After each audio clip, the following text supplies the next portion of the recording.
Hello. Hello. हाँ। गुरु जी प्रणाम। प्रणाम।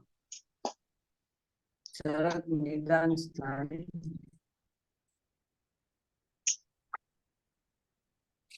अध्याय 4 अध्याय 4 श्लोक नंबर श्लोक 5 की नंबर पांच की 6। अंतिम पंक्ति पढ़ो 5 की। ठीक है। यत् कश्चित अन्यो।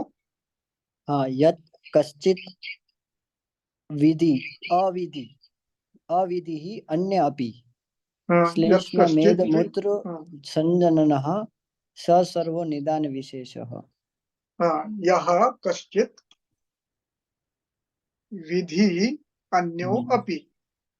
हम्म। और भी अन्य जो जो विधि है हम्म। वे भी प्रमेह के कारण होते हैं। अब बराबर है। इनमें अब इनमें हमें व्यापक रूप से विचार करना है। अन्य अन्य बराबर है। अन्य द्रव्य क्या हो सकते हैं। उसके बराबर लिए है। चरक चरक सूत्र स्थान का संतर्पणीय अध्याय।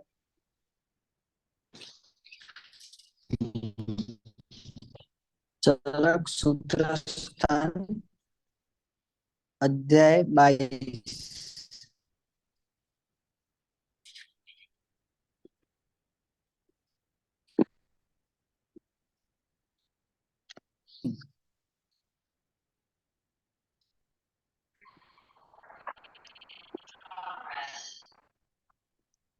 Page number 122।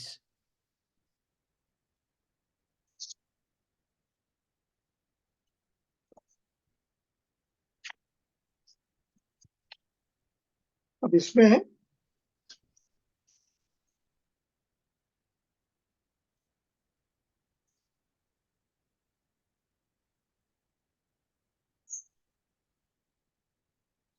श्लोक नंबर 3 से पढ़ो।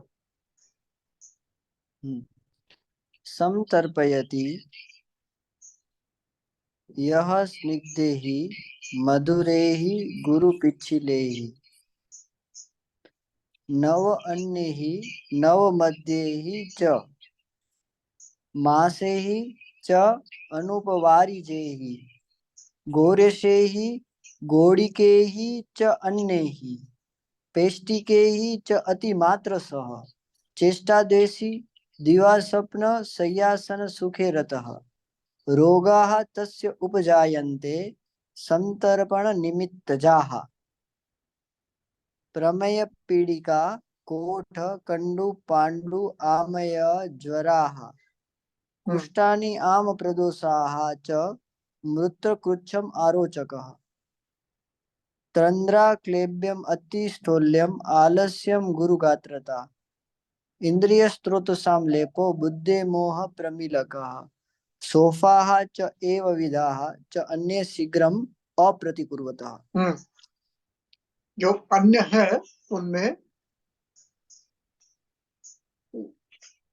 प्रमेय निदान में जिनका वर्णन है उनके अतिरिक्त जो जो यहाँ पर है उनका भी विचार करना है। उसी प्रकार इस, इसमें गोरस शब्द आया है। तो गोरस शब्द से केवल गोरस नहीं लेना है। गोरस ये सामूहिक शब्द है। सभी दूध, जितने भी दूध और दूध जन्य पदार्थ है। और इसमें महेश दूध भी आया, गोरस भी आया। तो इन सब का विधि विरहित प्रयोग अतिमात्रा में अतिवेलम हुआ। और चेष्टा द्वेषी ये शब्द महत्व का है।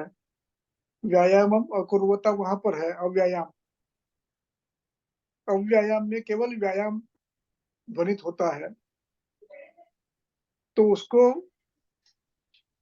थोड़ा सा विस्तार करने के लिए चेष्टा द्वेषी जो कामचोर है, शारीरिक श्रम करना ही नहीं चाहते, वे भी संतर्पण निमित्त है।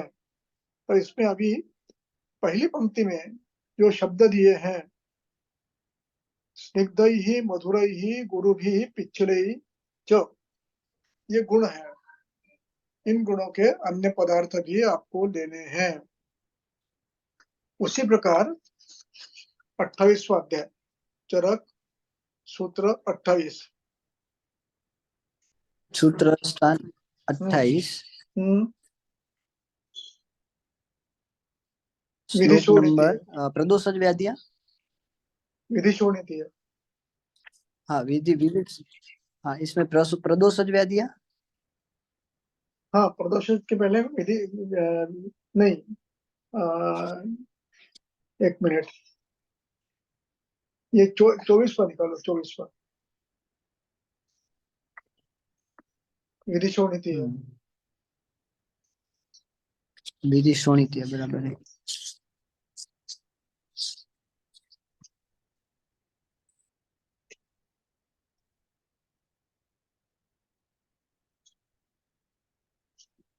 निदान हाँ, विधि शोणिति है, 5 से लेकर 10 तक।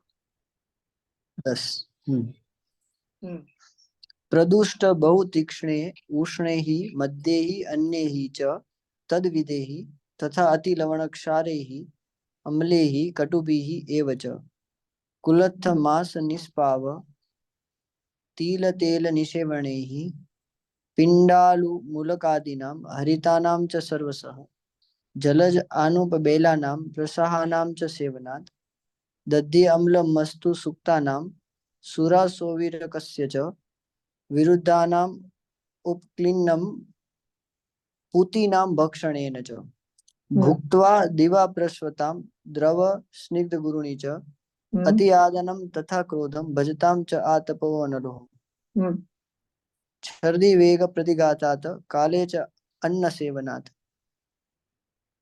श्रम अभिघात संतापे ही अजीर्ण अद्य शनैः तथा शरद काल स्वभावाच्च शोणितं संप्रदुष्यति।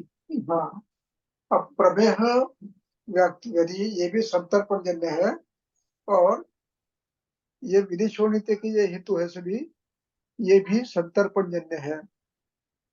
तो किसी किसी गुण में ये दोनों साथ में मिल सकते हैं, तो इनका भी विचार करना है। तैल निषेवन, पिंडालु निषेवन, उसके बाद दधि, अम्ल, मस्तु, सुक्ता, सवीरक, विरुद्ध सेवन, क्लिन्न सेवन, इन सब का विचार आपको साथ में मिलता है तो करना है। तो ये भी संतर्पण करते हैं। और दूसरा, जब प्रमेह पैतिक बनता है तो इनका विचार आपको करना पड़ेगा। अब इसका देखिए, 12 नंबर का श्लोक देखिए।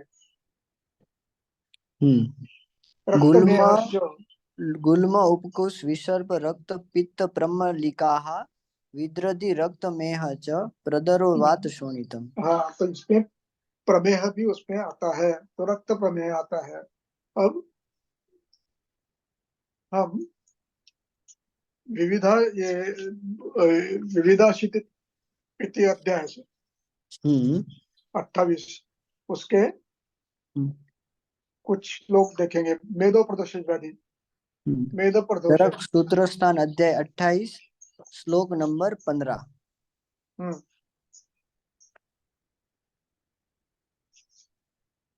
मेदः संश्रयांस्तु प्रचक्षमये निंदितानि प्रमेणानां पूर्वरूपाणि यानि च। हम्म।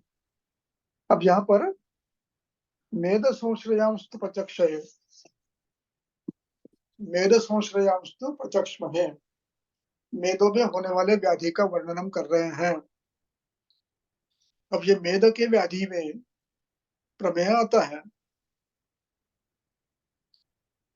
अब इस पूरे विषय को रस, रक्त, मांस, मेद, अस्थि, मज्जा, स्नायु, सब में जब धातु प्रदोष होता है, इसका अर्थ क्या है, और ये भी प्रमेय का कारण बन सकता है। मांस प्रदोष और मेद प्रदोष दोनों। अब ये कब होता है, तो देखिए 8 नंबर का श्लोक पढ़िए। तत्र रसादिषु स्थानेषु प्रकोपितानां दोषाणां यस्मिन् स्थाने ये ये व्याधयः सम्भवन्ति तान् तान् यथावत् अनुव्याख्यास्यामः। रसादि शुक्रांत, रसादि इंद्रियांत, इनमें प्रकुपितानां दोषाणां, प्रकुपित दोषों का स्थानेषु, प्रसादि स्थानेषु प्रकुपितानां दोषाणां, प्रकुपित दोषों का संसर्ग आने से जो जो व्याधियां होगी जिन जिन स्थानों में, उनका वर्णन है।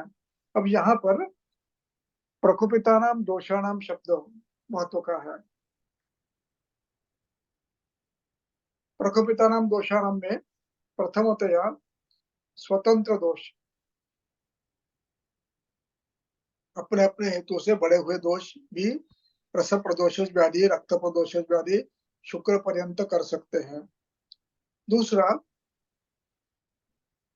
परतंत्र दोष प्रकोप होने से भी ये व्याधियां सभी धातुओं में, प्रदोष व्याधियां हो सकती है धातुओं में, इंद्रियों में, स्नायु में, सब में। प्रदोष में मल तक का समावेश किया है। इंद्रिय, इंद्रिय, स्नायु, मल, और इसके अतिरिक्त जो ये अन्य भाव है वे भी आते हैं। तो रसादि स्थानेषु दोष प्रकोप जिन जिन स्थानों में व्याधि करेगा, तो उसमें ये दोष प्रकोप कौन सा है? स्वतंत्र भी हो सकता है, परतंत्र भी हो सकता है। तो हमें उनका भी विचार करना पड़ेगा। मेह दृष्टि, मेध दृष्टि और मांस दृष्टि में, रस दृष्टि में इन तीनों का विचार करना पड़ेगा। रस दृष्टि में मैं क्यों कह रहा हूँ बताता हूँ। मांस में तो आपको करेंगे, मेद में करेंगे, रस में भी आपको ये विचार करना पड़ेगा कि रस भी दुष्ट हुआ तो प्रमेय कर सकता है। कैसे? सुश्रुत सूत्रस्थान अध्याय 15, रसनिमित्तम स्थौल्यम कार्यम च। चरक सुश्रुत सूत्रस्थान अध्याय 15 श्लोक नंबर 24।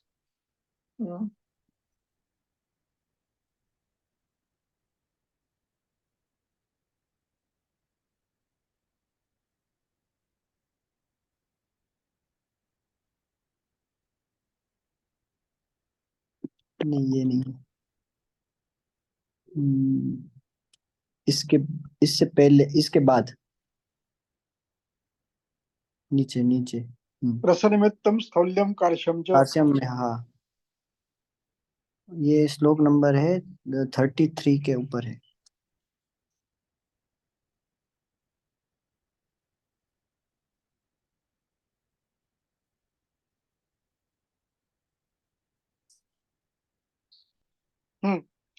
अब ये पढ़ने लायक है। देखिए, तत्र श्लेष्मल आहार सेविनो, ये तो आ गया, पहले ही आ गया है, हाँ, प्रमेय में निदान में आ गया। बराबर है। अब अध्ययनशीलस्य, अध्यशन, अत्यशन, अजीर्णाशन, ये भी आपको विचार करना है। अब इसका परिणाम क्या होता है? तो यहां से देखो, च आम एव अन्न रसः, च आम एव अन्नरसः मधुरतरः च च शरीरम अनुक्रामत् क्रामान् हम्म, हम्म, अतिस्नेहात् मेदो जनयति। यानी अध्यशन करने वाले में, अजीर्णाशन करने वाले में, विरुद्धाशन करने वाले में, अत्यशन करने वाले में आम एव अन्न रसः, रस आम आहार का रस आम उत्पन्न होता है, और वो मधुरतर यानी पार्थिव अप्य प्रधान होता है। वो शरीर में घूमता हुआ मेदो जनयति, मेद को वृद्ध करता है। मेद बढ़ने से स्थौल्य बनता है, और अति स्थौल्य के बाद नाना व्याधि करता है, इसमें प्रमेह भी होता है। कथन गात्र सदन गदगदादिनी क्षिप्रमेतानि अवश्यंती। तो इसमें प्रमेह भी हो सकता है। प्रमेह पीड़िका, ज्वर, भगंदर, विद्रधि वगैरह इसमें लिखा है। अंतिम नीचे से लेकर 1 2 3 4 5वीं लाइन नीचे से लेकर। प्रमेय पीडिका ज्वर भगंदर विद्रधि वात विकारणम अन्यतमं प्राप्यम पंचत्वम उपायति सर्व यानी एव तस्य रोगा बलवन्तः। तो यानी आपको रस साम उत्पन्न होने वाले सभी भावों का विचार करना है। उसमें दिवास्वाप भी है, अध्यशन भी है, अत्यशन भी है, अजीर्णाशन भी है, समोशन भी है और विधि रहित आहार भी है। इन सब का विचार आपको करना है प्रमेय के निदान में। किस तरह देखो ये कैसे होता है। अब ग्रहणी 15 निकालिए।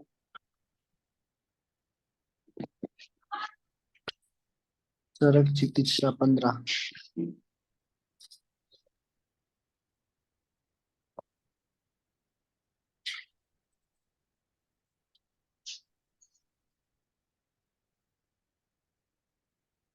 श्लोक नंबर 44। संस्कृत जवानम कफेन। 45। संस्कृत तस्य जवानम। तस्य लिंगम अजीर्णस्य संसृज्यमानं पित्तेन दाहं। तृष्णा मुखामयान।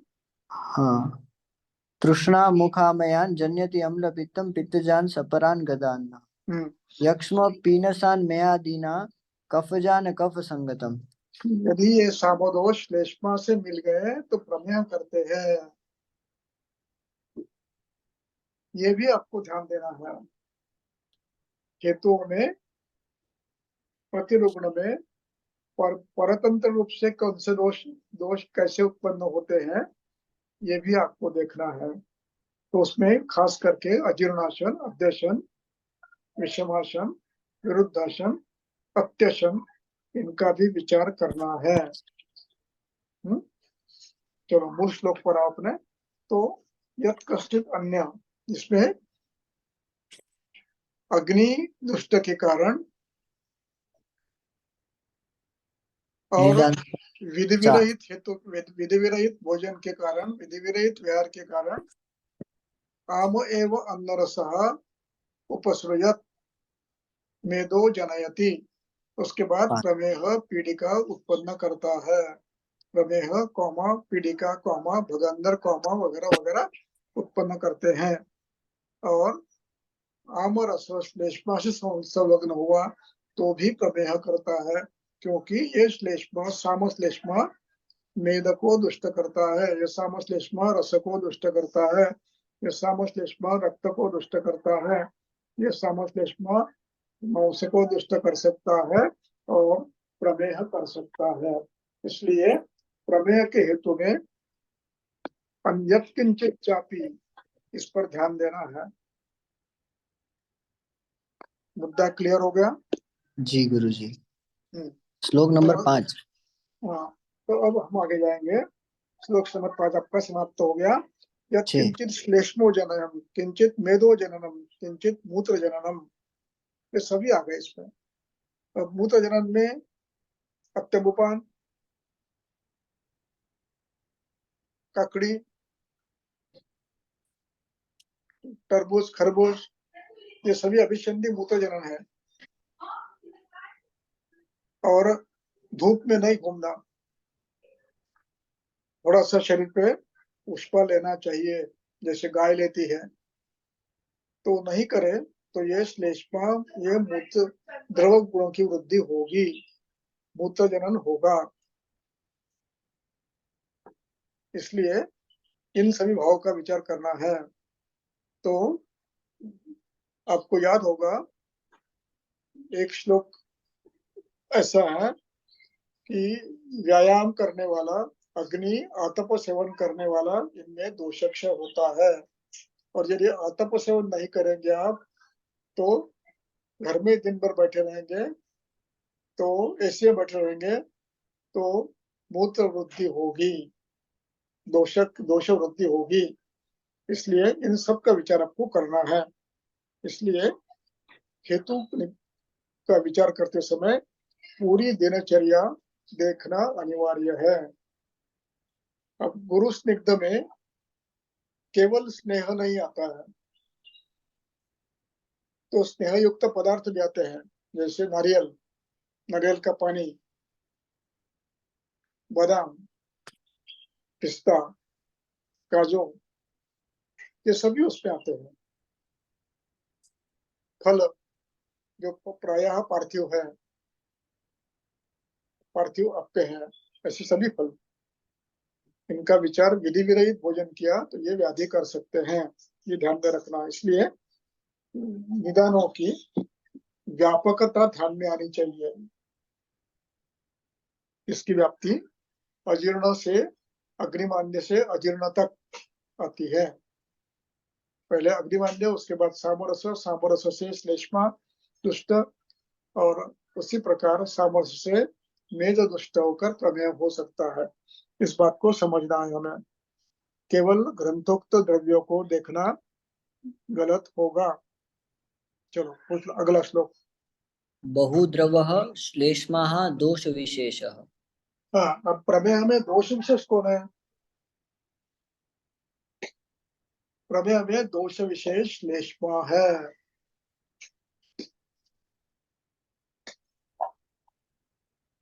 ये श्लेष्मा द्रव पिच्छिल गुण से बढ़ता है। द्रव शीत स्निग्ध गुरु पिच्छिल, इन गुणों से बढ़ता है, वो प्रमेय का कारण बनता है, वो दोषों को दुष्ट करता है।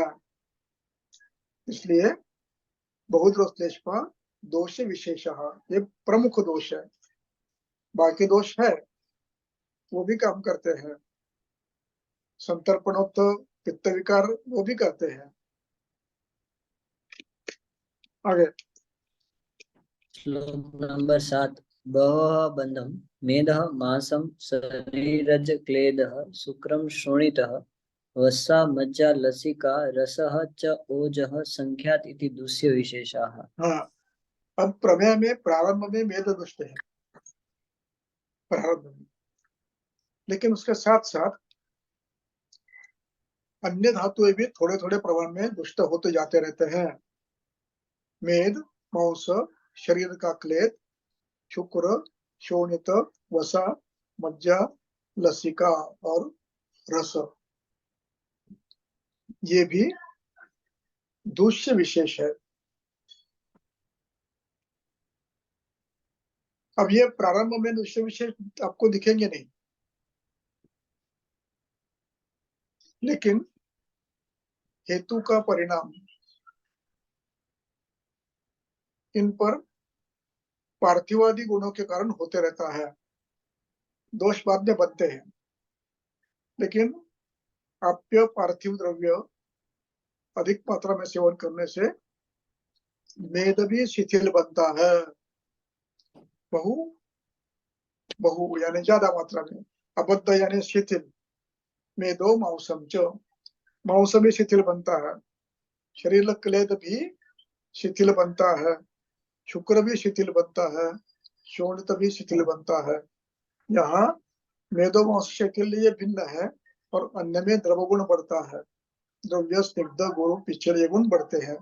मेदो मांस में मूर्ति बढ़ती है, पार्थिव बढ़ता है, पार्थिव आप्य। तो इस प्रकार क्रमशः दूसरे बढ़ते जाते हैं और प्रमेय का रूप बदलता है। यानी आप जो आहार करेंगे, विहार करेंगे, इसका परिणाम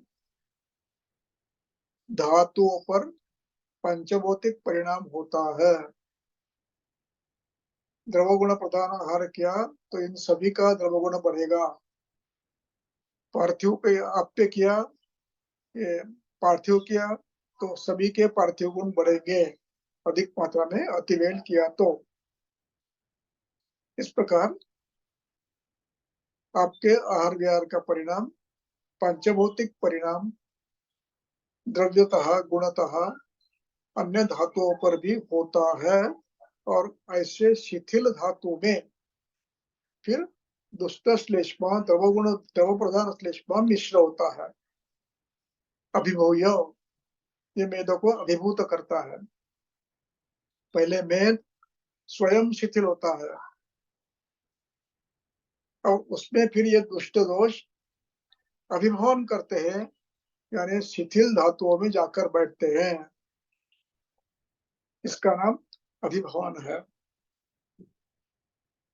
तो दोष धातु को अभिभूत कर कर व्याधि करते हैं। अगला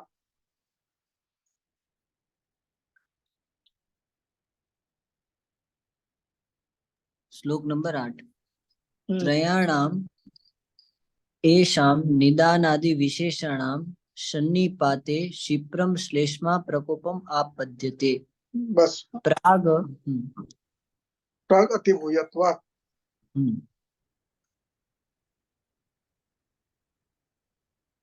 त्रयाणाम निदानादि विशेषाणाम सन्निपाते। अब त्रयाणाम का अर्थ है हेतु, दोष दोष। और दुष्य। ये इनका सन्निपात हुआ, यानी समान गुणों से सन्निपात हुआ। हेतु भी श्लेष्मज है, दूष्य रस भी है, मेद भी है। हेतु, दोष, श्लेष्मा, दूष्य, रस, मेद, मांस, इसको कहते हैं सन्निपात। समान गुणों से बढ़कर बड़े हुए तीन का इकट्ठा होना। त्रयाणाम दोषाणाम, दोष विशेषाणाम, विशेषाणाम शब्द का अर्थ है जो आवश्यक है प्रमेय के लिए। अबद्ध मेदोवंश बहुद्रव श्लेष्मा वगैरह और कपकर हेतु, इनके तीनों के विशेष सन्निपात से अब यहाँ अगला शब्द है क्षिप्रम श्लेष्मा प्रकोपम अपद्यते प्राग अतिभूयत्वात्। अब श्लेष्मा पहले ही प्राग है, अति अति अति मात्रा में है, द्रव्य गुण बड़ा है, पिछले गुण बड़ा है, स्निग्ध गुण बड़ा है, इसलिए प्राग अतिभूयत्वात् श्लेष्मा प्रकोपम अपद्यते। श्लेष्मा का प्रकोप होता है प्राग अतिभूयत्वात्। अब यहाँ प्रकोप शब्द से अभिप्राय दो है। एक, श्लेष्मा अपने गुणों से बढ़ता है, ये है। अब दूसरा बात बताऊंगा। इसके बाद की पंक्ति है सप्रकोपिता, वो बढ़ा हुआ द्रव, स्निग्ध, गुरु, पिच्छिल, इन गुणों से बढ़ा हुआ श्लेष्मा क्षिप्रमेव, पढ़ो, क्षिप्रमेव शरीरे विसृप्ति लभते। विसृप्तिम लभते, विसृप्ति पे बिंदी है। क्षिप्र शीघ्रता से,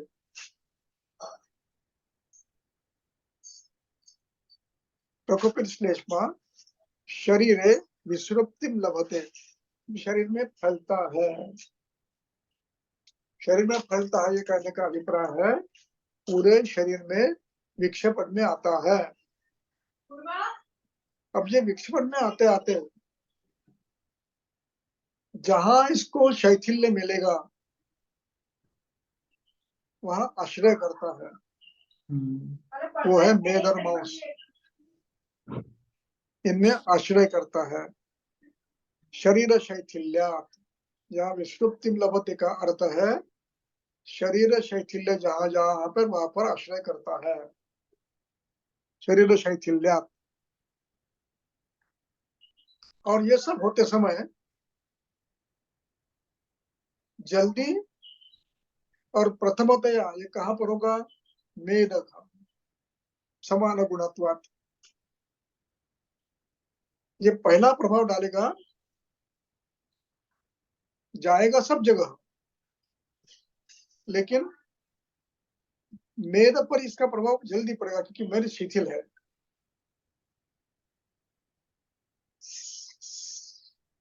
इसलिए ग्रंथकार कहते हैं सविसर्पण शरीरे आदितो मेधसा एव मिश्री भवति। विषुप्ति सबको, विषुप्ति सब जगह हुई है, लेकिन विषुप्ति सब जगह होते होते ये मेद में विषुप्ति स्थौल्य शैथिल्य के कारण शीघ्र होगी।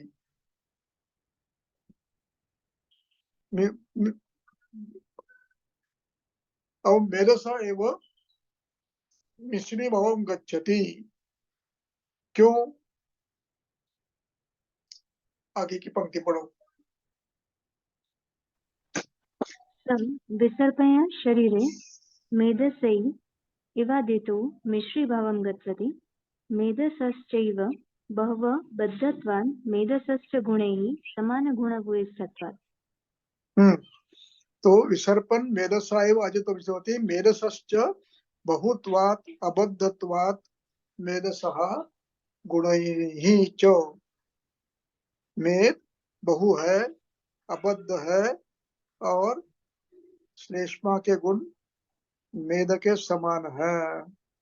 मेधसश्चैव बहु अबद्धत्वात् मेधसश्च गुणैः समान गुणो भूयिष्ठात्। वेद के गुणों के समान गुण है, श्लेष्मा के होते हैं, और इसलिए मेद में भी पहले आश्रय आपको व्यक्त होगा। ये संप्राप्ति की स्थान से अवस्था हो गई है। पहली अवस्था बहुद्रव श्लेष्मा पिच्छिल मंद गुरु अभिसंधि ऐसा श्लेष्मा। दूसरी अवस्था इन्हीं कारणों से, प्रमेय के कारणों से धातुओं में शैथिल्य। तीसरी अवस्था श्लेष्मा का कुपित होना और शरीर में विषुप्ति प्राप्त होना। विषुप्ति प्राप्त करके मेदा के साथ पहले मिलना, ये प्रमेय की संप्राप्ति प्रारंभ हो गई है। यहाँ पर बहुत्वात् अबद्धत्वात् समान गुणत्वाच्च ये स्थान संशय हो गया है। यानी आपको संप्राप्ति के जो टप्पे हैं, संचय, प्रकोप, प्रसर, स्थान संशय, ये चारों स्वच्छ रूप से यहाँ दिखाए गए हैं।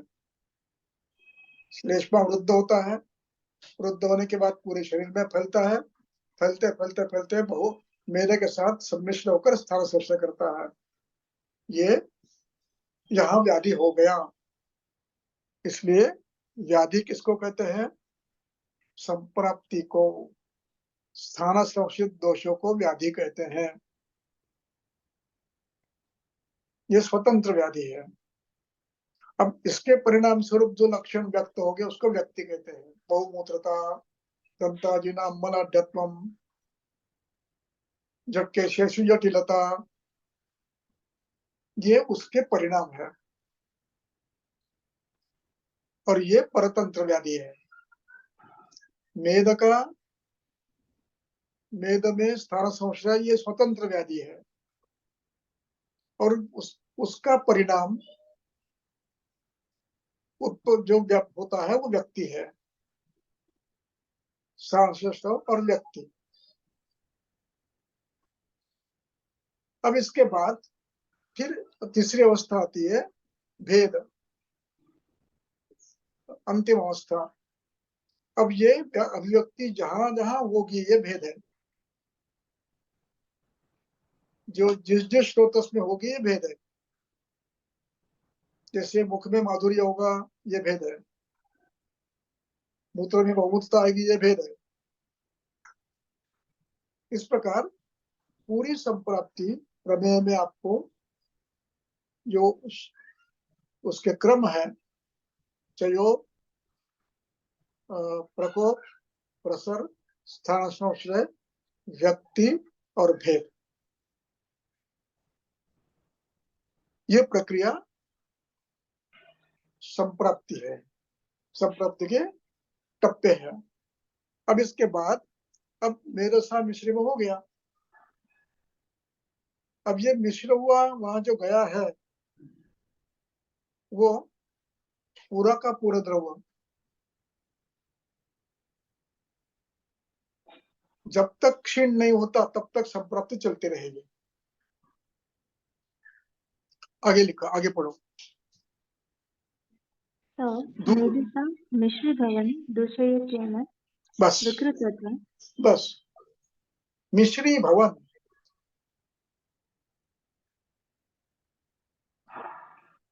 मेधसा मिश्री भवन, मेध के साथ मिश्रण करता हुआ, करते करते क्या करता है, दूषयति एनत, वेद को दुष्ट करता है। अब ये भवत शब्द का भूभवती, उसका ये हो गया प्रेजेंट कंटिन्यूअस टेंस, और उसका ये प्रथमा एक वचन है भवत, भवत का भवन भवंतो भवन्तः, ऐसे वकार भी है, प्रेजेंट टेंस है। मिश्री भवन दूषयति क्रियापद है, वर्तमान का वाचक विशेषण, दुष धातु, दूषयति एनत, एनत यानी इसको, द्वितीय है। विकृतत्वात्, क्यों दुष्ट करता है, दोनों विकृत है, अब मेध भी विकृत है, श्लेष्मा भी विकृत है, विकृतत्वात्। अब यहां से मिश्रीभूत के लक्षण आपको मिलने लगते हैं।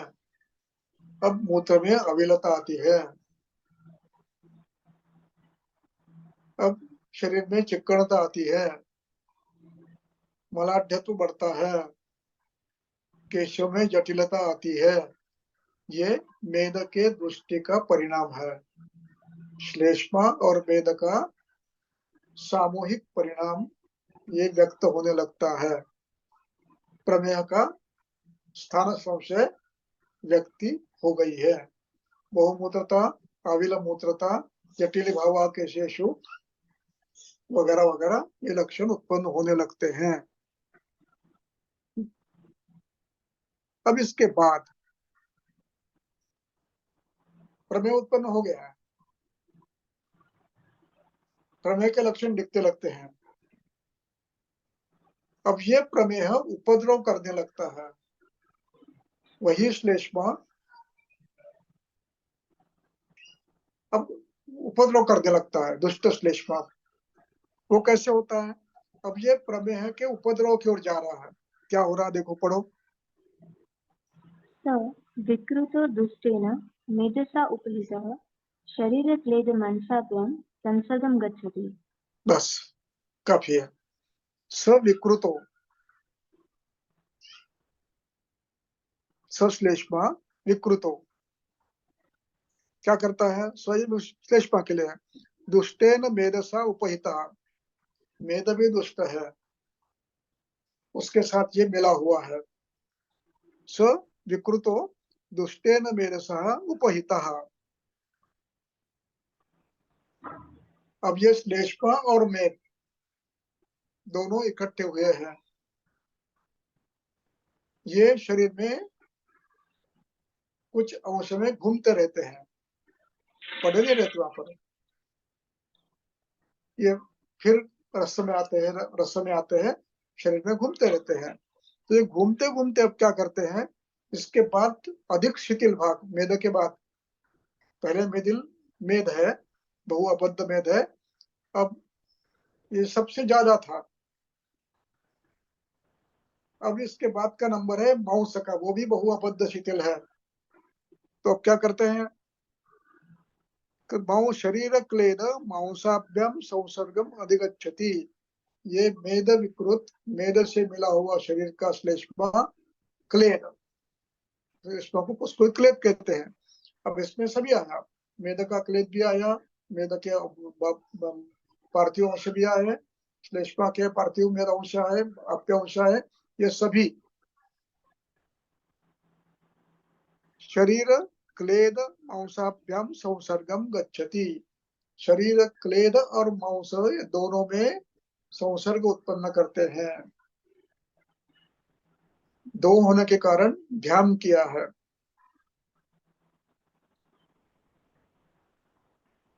रामात रामाभ्याम रामेभ्यः, तो शरीर मांसाभ्याम संसर्गम चतुर्थी भी है। रामाय रामाभ्याम रामेभ्यः चतुर्थी, तो शरीर क्लेदाभ्याम चतुर्थी द्विवचन संसर्गम अधिगच्छति। अब ये मेद और श्लेष्मा शरीर के क्लेद और मांस के साथ संसर्ग करता है। क्यों? पढ़ो आगे। सर क्लेद क्लेद मांसयोः अतिप्रमाण अभिवृद्धत्वात्। क्लेद और मांस ये अति प्रमाण में वृद्ध है। अतिवृद्ध अभिवृद्धत्वात्, अति प्रमाणात अभिवृद्धत्वात्। एक तो अति प्रमाण में है और ये पूरे शरीर में हुआ है, एक जगह नहीं हुआ है, शरीर में हुआ है पूरे। तो क्लेदः संसर्ग क्लेद। अब ये मांस में दुष्ट हो गया, क्लेद दुष्ट हो गया, मांस में संसर्ग हो गया। अब मांस में आश्रय करता है। शिथिलत्वात् समान गुणत्वात्, वही जो पीछे जो शब्द आए हैं, मिश्री भाव गच्छति बहुअबद्धत्वात् मेद मांसश्च गुणैः समान गुण भूयिष्ठत्वात्। इसके गुण भी मांस के समान है। द्रव स्निग्ध गुरु पिच्छिल, ये दोनों इसमें ही बड़े हुए हैं, तो ये समान हो गया वो। तो अब क्या करते हैं? अति प्रमाणात अतिवृद्धत्वाच्च, पढ़ो आगे। स मांसे मांसप्रदोषात् उति मांसपेडिकाः शराविका कच्छपिकाद्याः संजनयति। अब ये शरीर का क्लेद मांस इनको दुष्ट किया, और अब इसमें व्याधि करने लगे। अब व्याधि कौन सी हो रही है उसमें? शराविका कच्छपिका आद्या पूति मांस पीड़िका, ये मांस पीड़िका उत्पन्न करने लगता है। ये उसका उपद्रव हुआ, प्रमेय का उपद्रव का अर्थ है वही दोष। एक व्याधि करने के बाद दूसरे व्याधि करते हैं, वही दोष। पहले प्रमेय किया, अब मांस पीड़िका कर रहा है, ये उपद्रव हुआ, वही दोष। पश्चात उसी कारण से एक व्याधि निर्माण के पश्चात अणुवा स्थूलोवा, छोटी या बड़े उपद्रव करते हैं, व्याधि करते हैं, उसको उपद्रव कहते हैं। तो ये उपद्रव करता है। क्यों करते हैं? अप्रकृति भूतत्वात्, ये स्वस्थ नहीं है, दोष स्वस्थ नहीं है, भाव स्वस्थ नहीं है, क्लेद भी स्वस्थ नहीं है। अब इसपे ये होता है, पीड़िका होती है। अब ये पीड़िका होने के बाद, अब देखिए शरीर में मूत्र निर्मित प्रक्रिया को नियमित है, रोज की है, क्लेद बाहर जाता है। अब क्या हुआ? मेदयुक्त श्लेष्मा युक्त द्रव मूत्र में आ रहा है, इसलिए अविलता आती है। अब इसके साथ क्या हुआ? मांस दुष्ट हुआ, पीड़िका हुई। अब परिणाम क्या है? शरीर क्लेदम पुनर्दूषयन, अब ये शरीर क्लेद भी दुष्ट हो गया है, ये पुनर्दूषयन मूत्रत्वेन परिणमयति, इनको फिर दुष्ट करता है। अब यानी पहले क्लेद और मांस, ये दो थे जो दुष्ट हो गए थे। अब मांस और क्लेद दोनों मिलकर क्लेद को और दुष्ट करते हैं। तो पुनर्दूषयन, पुनः क्लेद को दुष्ट करता है। श्लेष्मा से दुष्ट हो गया, अब मांस से दुष्ट होता है क्लेद। दुष्ट मांस से क्लेद दुष्ट होता है। मांस के कुछ शेष गुण, कुछ द्रव, मांसोक्त द्रव मूत्र में मिल जाते हैं और ये पूरा मूत्रत्वेन परिणमयति। ये क्लेद पूरा मेद का, श्लेष्मा का, दुष्ट क्लेद, मांस दुष्ट क्लेद, ये सभी मूत्रत्व को आते हैं। और आगे पढ़ो। मूत्रवहानां च स्रोतसां वंशन् बस्ति प्रभवानां मेदः क्लेदोपहितानि गुरूणि मुखानि आसाद्य प्रतिरुध्यते। अब यहाँ पर बड़ी महत्व की बात बताई है, वो समझना है। मूत्रवाहनाम स्रोतसाम, अब मूत्रवाहनाम स्रोतसाम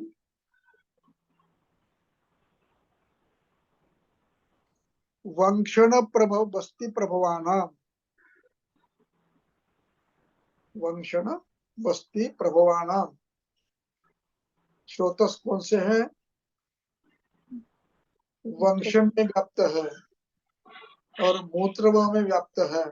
अब यहाँ वंशन से, मूत्रवह से, वृक्क से लेकर बस्ति तक, ये पूरा इन सबको व्याप्त करता है। कैसे करता है? अब ये इनकी अवस्था क्या है? स्टोटसाम बस्ति प्रवाणाम क्लेद मेद उपहितानि गुरुणी, क्लेद के कारण, मेद के कारण उपचय होते हुए इन स्रोतसों में दृष्टि होती है। अभिषंद बढ़ता है, शोथ बढ़ता है, श्रोतोरोध बढ़ता है।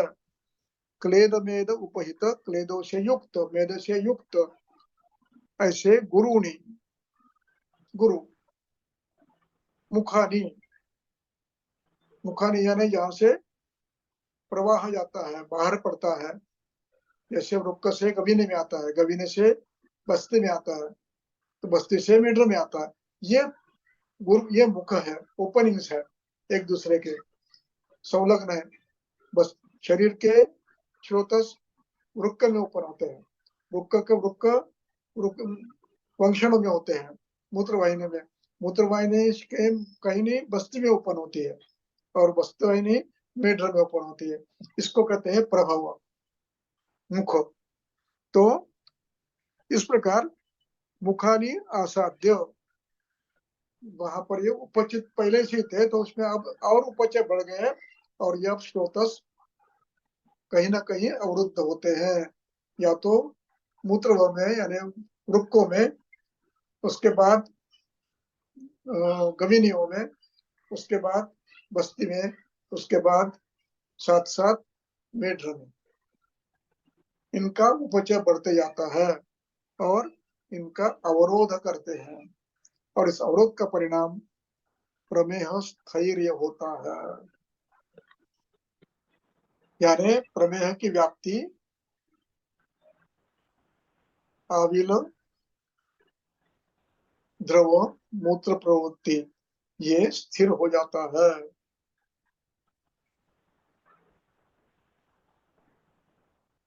अब ये इस स्थिर होने के बाद असाध्यता हुआ जनयति, ये बलवान होने के बाद ये साध्य नहीं होता।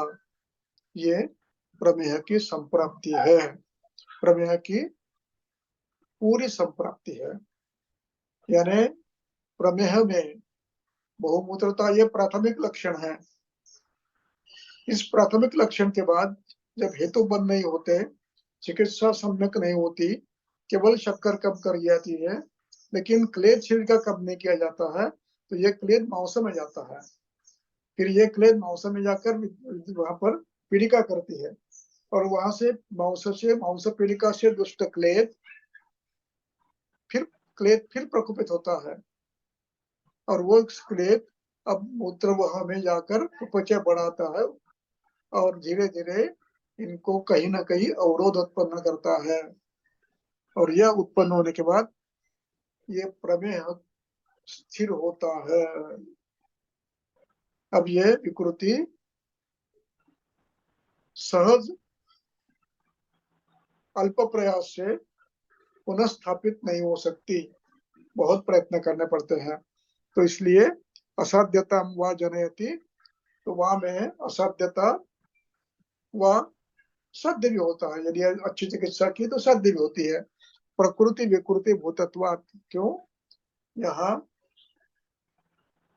प्रकृति विकृति हो गई है, स्वास्थ्य विकृत हो गया है। किसका? मेध का, श्लेष्मा का, मांस का, मूत्रवह का। इनकी प्रकृति विकृत हो गई है, इसलिए ये स्थिर होता है।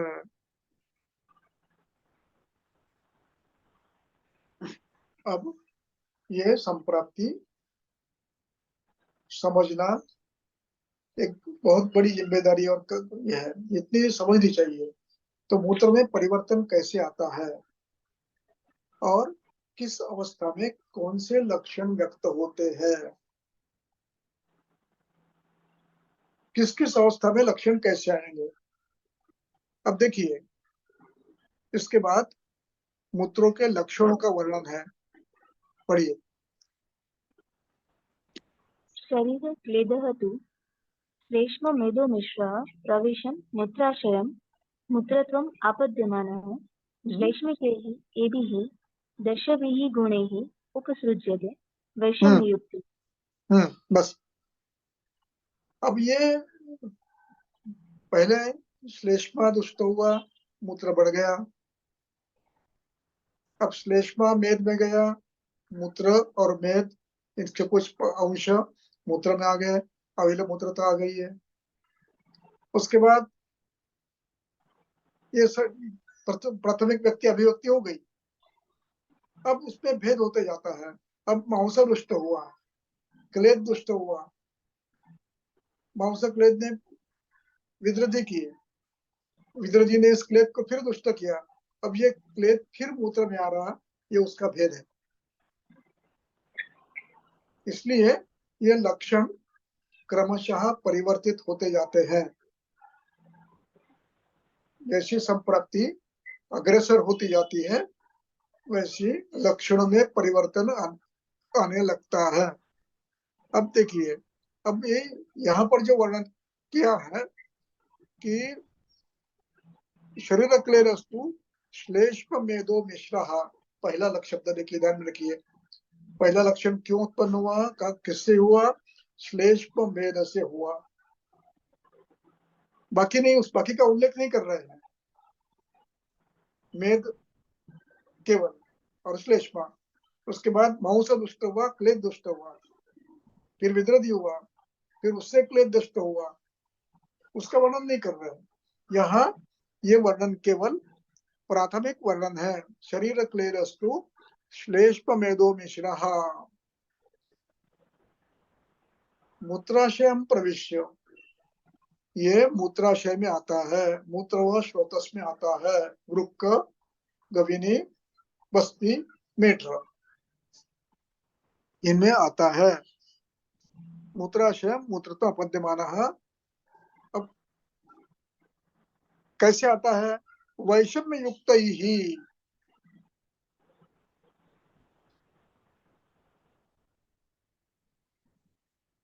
वैषम्य आता है उसमें। ये मूत्र जो आता है, ये मूत्र वैषम्य युक्त ही इन गुणों से आता है। उससे श्लेष्मिक ही, ये भी दश भी गुण ही श्लेष्मा के इन 10 गुणों से वैषम्य युक्त आता है। कौन से गुण है? श्वेत, शीत, मूर्त, पिच्छिल, अच्छ, स्निग्ध, गुरु, मधुर, सांद्र, प्रसाद, मंदई। ये गुण मूत्र में आपको दिखने लगते हैं। पहले श्वेतत्व शीतत्व होगा, फिर उसमें मेद की मूर्ति आएगी, श्लेष्मा की मूर्ति आएगी, फिर उसमें पिछिलता आएगी,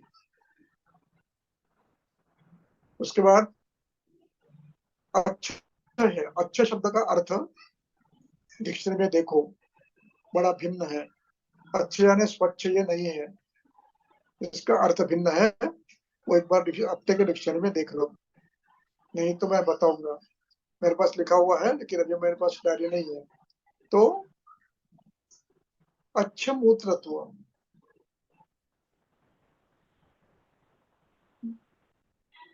इसके बाद स्निग्ध मूत्रत्व, गुरु, मधुर, सांद्र, प्रसाद मंदई।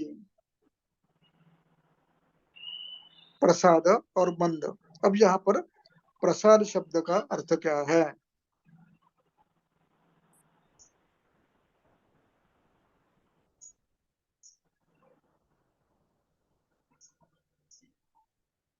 अब इसमें प्रसाद शब्द का अर्थ यह है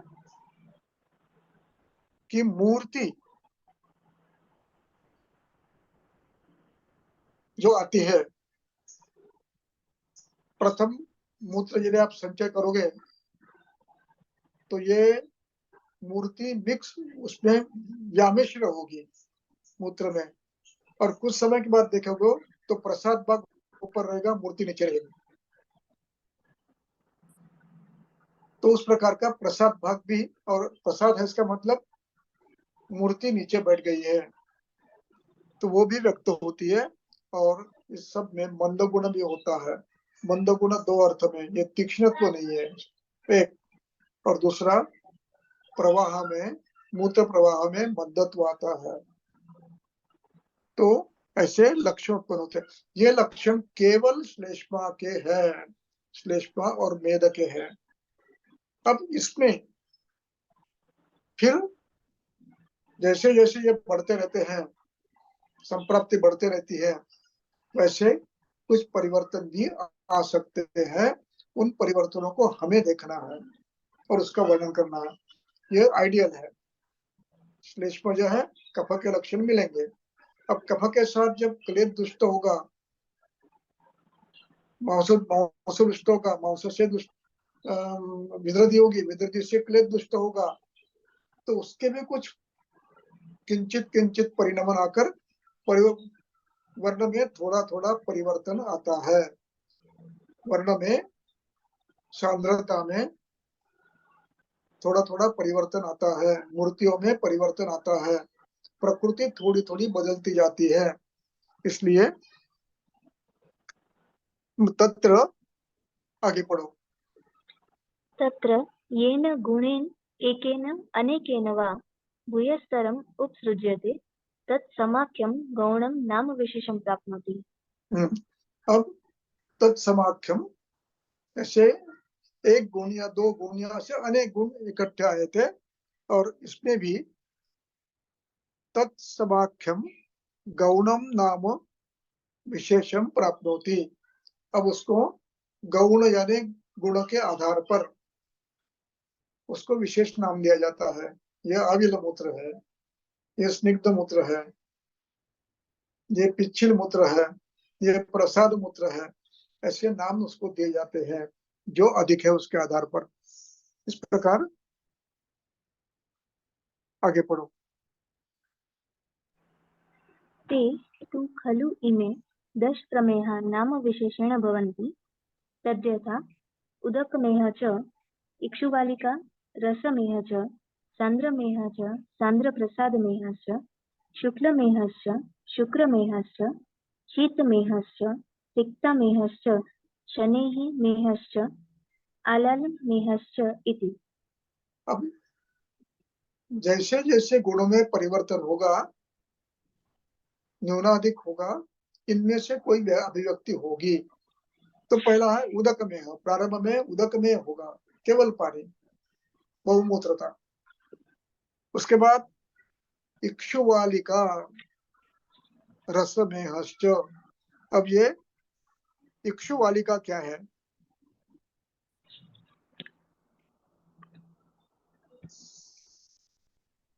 नहीं, टीका नहीं। तो इक्षु और इक्षुवालिका, इक्षुवालिका एक भिन्न भाव है, तो उसके रस के समान ये वर्ण आता है। उसके बाद जब पार्थिव अंश बढ़ते हैं मेद के, मांस के, तब इसको सांद्रता आती है। अब सांद्र भाग नीचे बैठ गया तो सांद्र प्रसाद में उत्पन्न होता है। अब इसमें यदि श्लेष्मा अधिक है तो श्वेतत्व आएगा, शुक्ल में होगा। अब यह शुक्र में शब्द है, ये शुक्र में वर्णात्मक है, गंधात्मक है, द्रव्यात्मक नहीं है।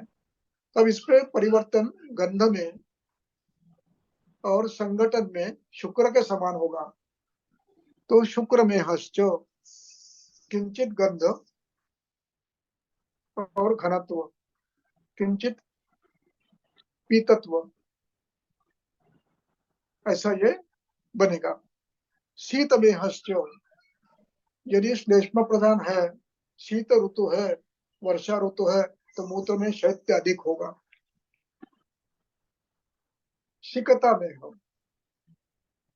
अब इस पूरी प्रक्रिया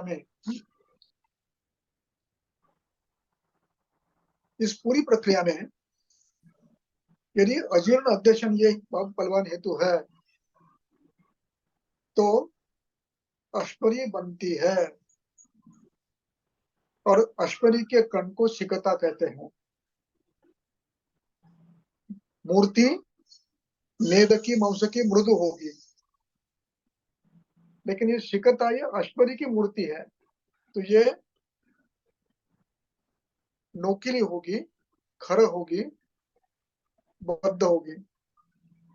ये मूर्ति कहीं रुक जाती है तो पेन होता है,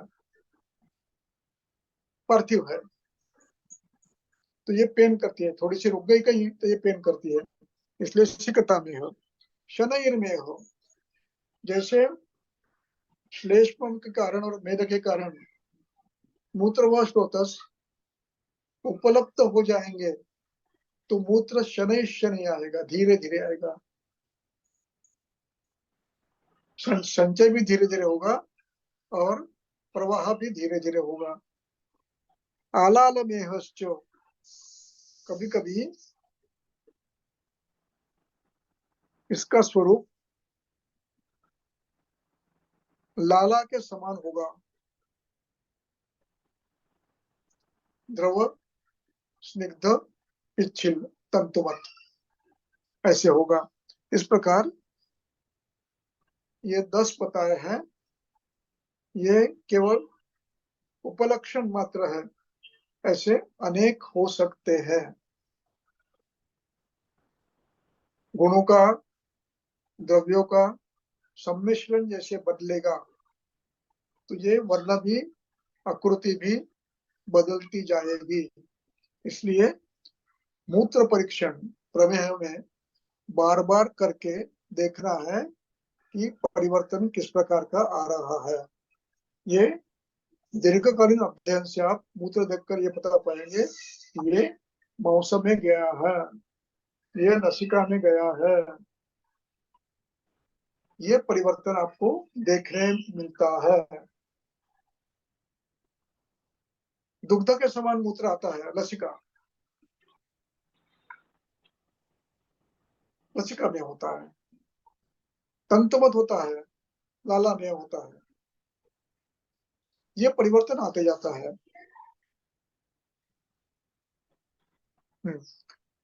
आगे अगला श्लोक। तत्र श्लोकाः नहीं। ते दशप्रमेहाः साध्याः समानगुणभेदः स्थानकत्वात् कफस्य प्राधान्यात् समक्रियतात् च। ये 10 प्रमेय है, इसमें मूत्र के भेद आपको बताए, ये असंख्य हो सकते हैं, लेकिन जब तक ये श्लेष्ममेध है तब तक ये सुख साध्य है। समान क्रियत्वात्, क्योंकि दोनों की चिकित्सा में आपको एक ही करना है, कटुतिक्त कषाय देना है। हेतु बन करके कटुतिक्त कषाय देना है, व्यायाम देना है, उद्वर्तन करना है, अभ्यंग नहीं करना है। समान क्रियत्वात्, ये साध्य है 10 अवस्था। पढ़ो आगे। तत्र श्लोकाः श्लेष्मप्रमेह विशेष विज्ञानार्थं भवन्ति। अच्छं बहु शीतं शीतं निर्गन्धम् उदकोपमं श्लेष्मकोपान् नरो मूत्रम् उदनेहि प्रमेहति। तो एक एक देखेंगे। पहला अच्छम बहु शीतम निर्गंधम उदकोपमम, इसका नाम अच्छा है। कैसा है? बहु है, सफेद है, ठंडा है, गंध कोई नहीं है, जलीय है, उदकोपमम है, तो उसको पहला नाम है उदकमेह। पहला है उदकमेह।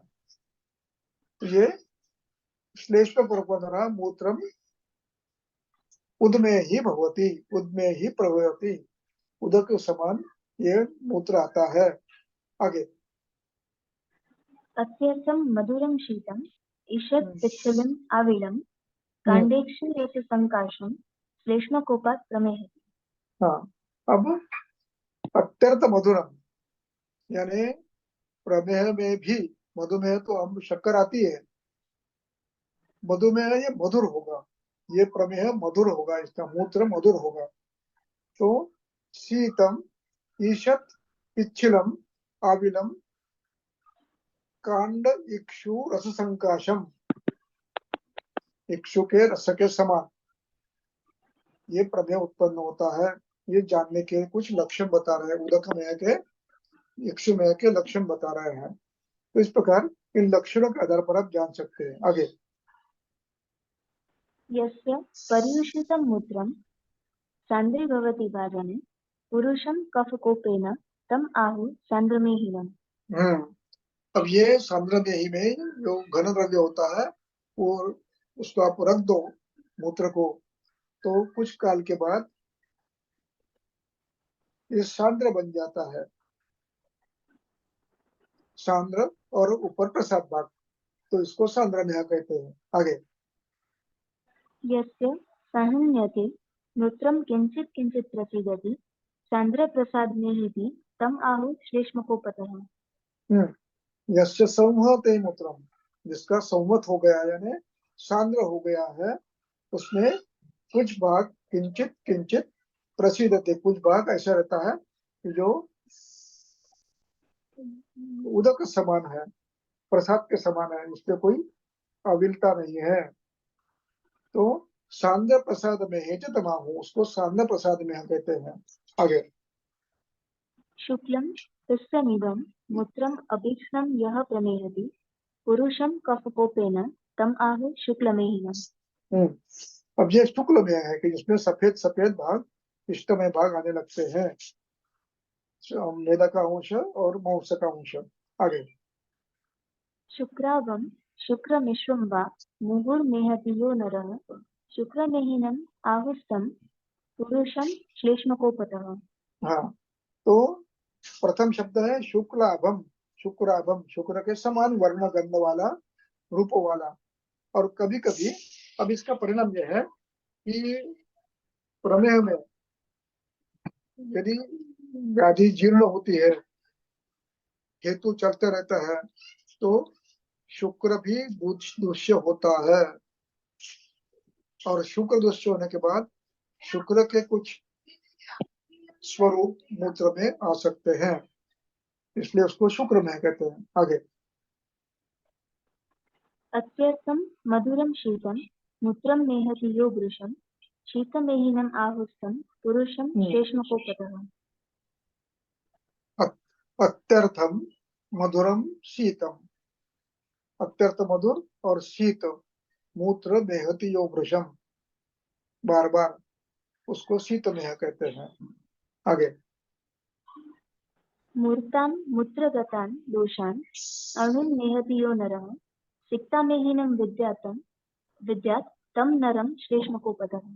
इसमें छोटे छोटे रेती के कण आते हैं, उसको अश्परी के अंश आते हैं, उसको सिकता मेह कहते हैं, श्लेष्म कोप से। आगे मंदं मंदं वेगं तु रुच्छं यो मुत्रयेत् शनैः शनैः मेहिनम् आहुस्तं शनैर्मेहिनमाहुस्तं पुरुषं श्लेष्मकोपतः।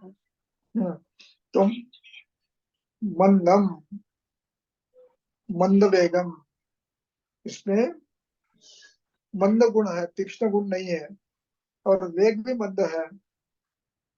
तो कृष्णम यो मूत्रयत शनैः, उपलेप के कारण ये कष्ट से मूत्र बाहर आता है और धीरे धीरे आता है, उसको शनैर्मेह कहते हैं। आगे तन्तुबद्धम् इव आलालं पिच्छिलं यः प्रमेहति आलालमेहिनं विद्यात् तं नरं श्लेष्मकोपतः। जो तंतुबद्ध है, लाला के समान है, पिच्छिल है, उसको आलाल मेह कहते हैं। इति दश प्रमेह श्लेष्मकोपनिमित्ताः, ये आपको मधुमेह के दूसरे प्रकार में, जो प्रमेह के बाद होता है, उसमें ये लक्षण आपको मिलेंगे। इन लक्षणों की जब उत्पत्ति होती है, वहीं पर आप चिकित्सा करते हैं तो मधुमेह नहीं होगा। इसलिए कुछ विशेष वय के बाद, लगभग 40-50 के बाद, मूत्र का परीक्षण इस प्रकार से मात्रा, स्वरूप, इसके आधार पर परीक्षण करते रहने से आपको इसी समय हेतु के आधार पर कटुतिक्त कषाय चिकित्सा प्रारंभ आप कर सकते हो। मधुमेह आने के बाद ही करना यह आवश्यक नहीं है। आजकल होता क्या है, बहुमूत्रता आती है, लोग दुर्लक्ष्य करते हैं, और फिर प्रमेह होता है, मधुमेह होता है, तब आते हैं। जब प्रसव हो जाता है, जख्म भरती नहीं है, तब जाकर वो आते हैं। जब थकान बहुत आती है, तब आता है। उसके पहले बहुमूत्रता इस प्रकार की, भिन्न भिन्न प्रकार के 10 बार का, ये जब दिखते हैं, उसी समय चिकित्सक ने चिकित्सा करनी चाहिए। शुगर देखकर नहीं, मूत्र देखकर। ये प्रमेह है, तो इसकी चिकित्सा अभी करनी पड़ेगी आपको, अन्यथा आपको मधुमेह हो सकता है। ये ध्यान रखना है। आज यही समाप्त करेंगे, अगला भाग अगले लेक्चर में। कुछ प्रश्न है तो पूछो।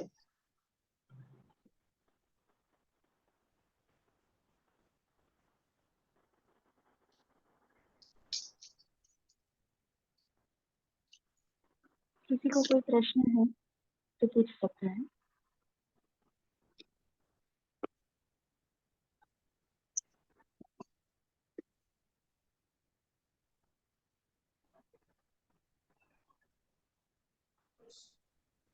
आजकल प्रमेह टाइप 2 जल्दी मिलता है, एक क्वेश्चन ये बहुत कम मिलता है।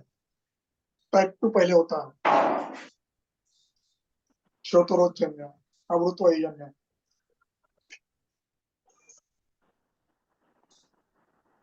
प्रणाम सर। प्रणाम।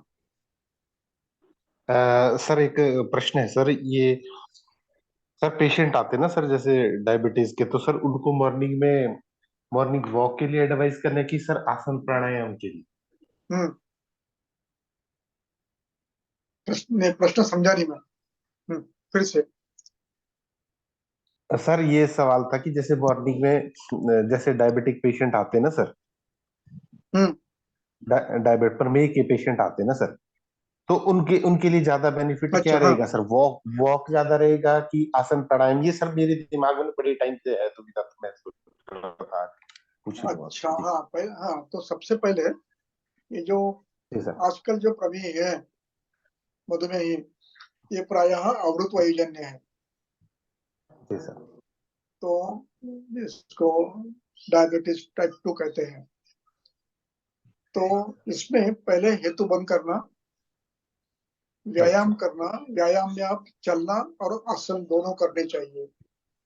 केवल अच्छा सर। चलने से नहीं होगा। चलने में जी केवल सर। होता है थोड़ा सा परिणाम, लेकिन आसन करोगे तो शरीर के हर अवयव को व्यायाम मिलता है। जी सर। इसलिए आसन ये वैसे जरूरी है बहुत। उसके बाद रहा सवाल प्राणायाम का। तो प्राणायाम मात्रा में करना चाहिए।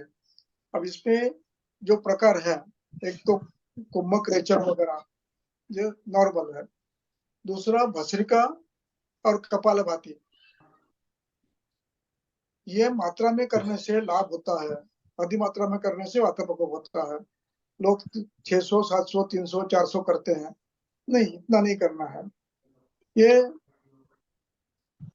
प्रारंभ 20-25 से करो, 50 तक करो, ठीक है, इससे अधिक नहीं करना, क्योंकि इसमें होता क्या है, एनर्जी वेस्ट होती है और शरीर का फ्लूइड भी बाहर जाता है नाक में से, इसमें से ये भी भाप बनकर ये भी जाता है। इसलिए ये करना चाहिए, लेकिन मात्रा में करना चाहिए। उसके बाद जी इन लोगों ने उद्वर्तन करना ही चाहिए, उद्वर्तन करना अनिवार्य है। और उसके साथ फिर हेतु की विपरीत चिकित्सा करनी अनिवार्य है। इस प्रकार व्यायाम तो करना है, लेकिन सर्वांग परिपूर्ण व्यायाम करना है। चल, और प्रणाम, धन्यवाद। धन्यवाद।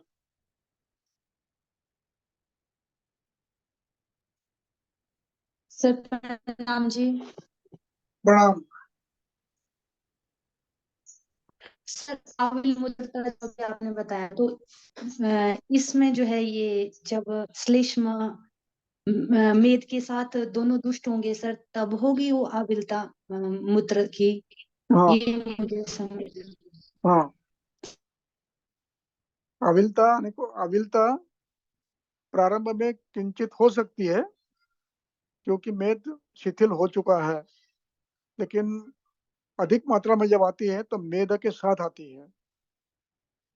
तो हर प्रति पेशेंट में आपको अविलता मिलने की संभावना है, क्योंकि मेद पहले ही शिथिल बन गया है, तो उसके अंश मूत्र में आ सकते हैं। किसी के नहीं आएंगे तो उसको उदक में कहेंगे, आ सकता है।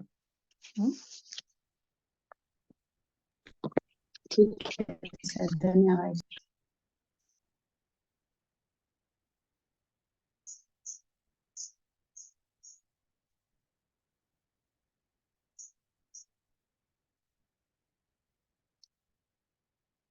बंद करो। जी सर, और कोई प्रश्न नहीं है, धन्यवाद। धन्यवाद सर।